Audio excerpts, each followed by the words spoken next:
Welcome to Strings and Pages. I'm Kevin Sullivan, and this is the Rings of Hydra, Great Escape, Chapter 4. It was a Monday morning when David and Joe stood out in the Solar Road, waiting for the cab to bring them to work. Sure enough, their ride arrived promptly at 0500 hours. The hovering car came to a stop. The door swung open and the brothers climbed in.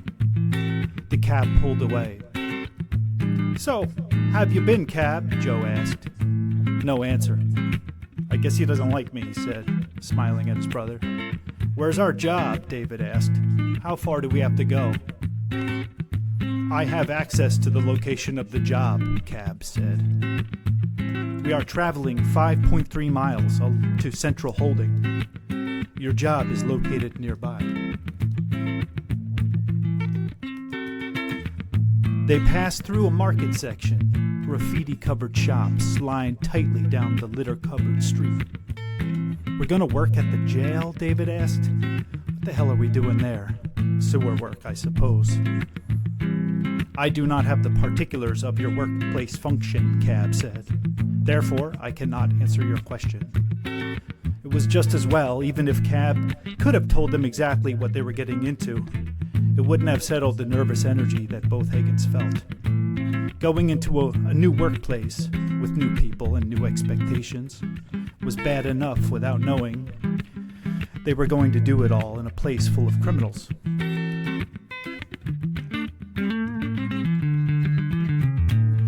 Fortunately, the anticipation didn't have much time to build as the cab brought them swiftly to their new job.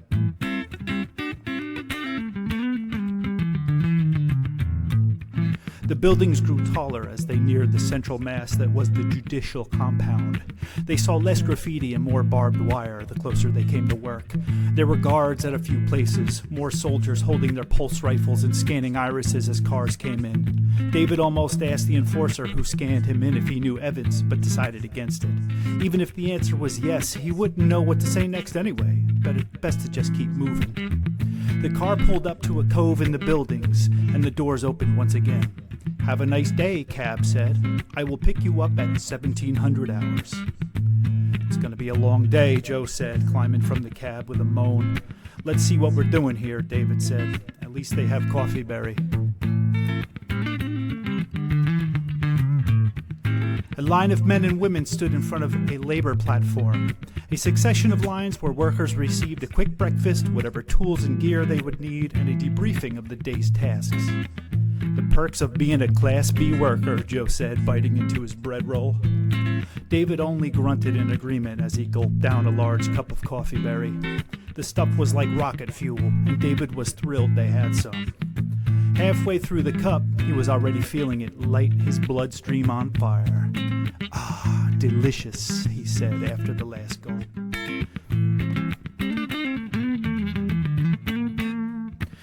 "I always wonder why you don't take your time and enjoy it," Joe said. "It's the best part of our shitty day and you race through it." Another bite of his roll. "Might be the best part of your day," David said, "but it's not mine." He thought of his wife and some of their steamier moments shared in their previous cube after Brian had fallen asleep. Then he saw Joe take another sip of his drink and realized his was gone. "Though I could stretch it out a bit, I suppose." "Attention workers," a voice said through an unseen speaker. "Please skip the gear line and proceed straight to the debriefing line. Your gear will be provided on the other side of intake." The brothers looked at each other. "That's weird," David said. "Never seen it done that way before." Joe only shrugged his shoulders and made for the back of the line.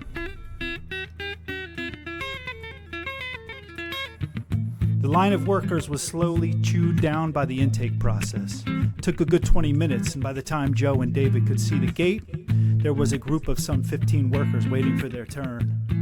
"This is some Black Ops stuff," one of them said. "What's with all the cloak and dagger?" another one asks. "Just give us a wrench or whatever and let's have at it already." These comments were spoken aloud, but not too loud.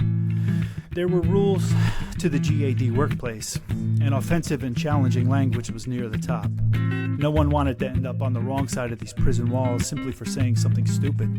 It certainly wouldn't be the first time this happened. "Let's just see what they've got for us," David said, prompting some annoyed glances to the back of the line. "All I'm saying is there must be some reason it's set up like this. I'm sure we'll find out."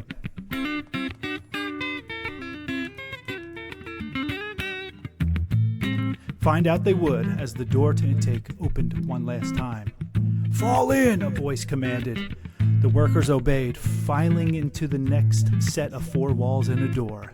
The metal slab swung shut with a bang, leaving the 15 workers standing in a closed-off corridor with 30-foot metal walls and no roof. It was the first time these men and women truly felt like they were in prison. A steel gate opened from the side. "Come around," an enforcer said from inside, just as a supply jet cruised over the top of the room. "Can everyone hear me?" "Yes, sir," most said in unison. "Good. I know this is different than other jobs you've had, and I see that most of you are new here, which is odd. But because of that, I'm going to start from the beginning." David looked around and figured only now some of these workers had possibly known what they were getting in for, and had said nothing.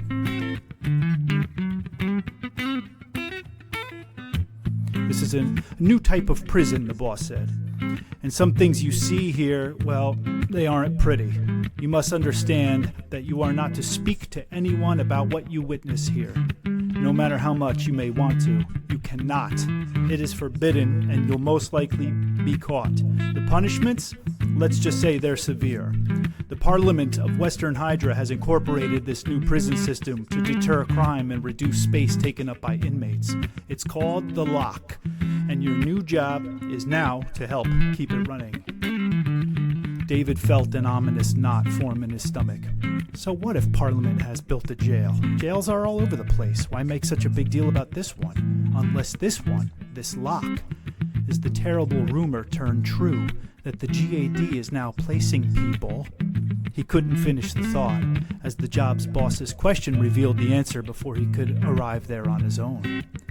"I assume a Class B workers, you all have diving credentials? Anyone here not diver qualified? Raise your hand." David nearly raised his hand, not to be dishonest, but because his recent thoughts had somewhat shaken up. And saying he couldn't dive would spare him whatever nasty things he was about to witness. Only he couldn't lie. It wasn't in his nature, and he didn't want to separate from Joe. Even if he did, he figured this place would find some other way to terrify him anyway. Might as well save face and make the bosses happy. "Good," the boss said, as a door next to his window slid open. "In that case, come back here for specific debrief and gear distribution." The workers stepped sluggishly into the back of the room to see what they would be doing. This area was strange. It felt like what a classroom in a post-apocalyptic subterranean bunker might feel like. Poor lighting, damp atmosphere, green algae building on the painted cinder block walls, with rows of chairs and lines down the middle. The workers filed in and took their seats. The job boss came in last. "Don't think this will take all day," he said. He flicked a button on his handheld controller, and the first image came to life on the wall. "It's really very simple." "Chasing turds is simple, sir," Joe said. A few people laughed, including the boss. "Yeah, that it is," he said. "But you aren't sewer workers, although you might wish that's what you were doing." No one liked the sound of that. "Okay, everyone, take a look at the schematics." The drawing on the wall was so bizarre, David thought this might be some kind of an elaborate ruse. Only he knew that, sadly, this was reality. "As you can see," the boss said, "the prisoners of the lock are, in fact, suspended in a state of unconsciousness, underwater." There came a few gasps from around the room, from workers who likely had not even heard of the rumors of this terrible, novel idea. The boss went on. "They are alive, mind you, and if they can stay that way for the duration of their sentence and not be eaten by oceanic wildlife, they'll be pulled out and released." How many have been released? Joe boldly asks. Seems like you'd better have a really short sentence to be so lucky. The boss raised his eyebrows and shrugged the statement off. There have been a few, he said. Here's where you guys come in. The system that pumps the gases and nutrients into their bodies hasn't exactly been perfected, believe it or not. If it were up to me, we'd have waited until it was to roll all this out. Clearly, it's not up to me. What you guys will be doing is attending the pump system, changing filters and fittings, clearing kinks and blocks, basically solving whatever problems come up. The reason you'll need to be dive certified is there are 2 places you'll be working, above the ceiling and below it, in the ocean. The eyes of every worker opened wide upon hearing this. None of them had any idea they would be floating around in the submerged bodies of knocked out prisoners when they woke this morning. At least most of them had no idea. That's a lot of fun, one worker said sarcastically. All right, Jones, the boss said. They'll see soon enough. And hey, at least you get to wear gel suits for the diving. Let's get back to the lessons.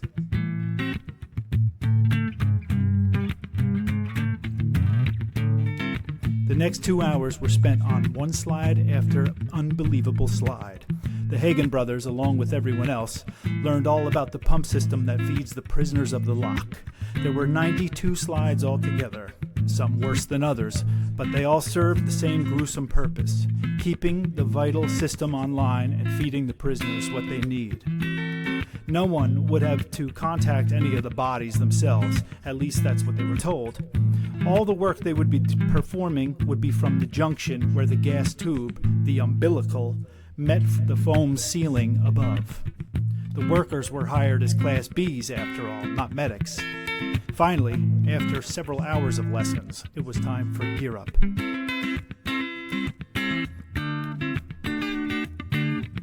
What this group of specialized plumbers was about to witness would ultimately have them questioning everything they thought they knew, not only about their government, but in their own role in this twisted society.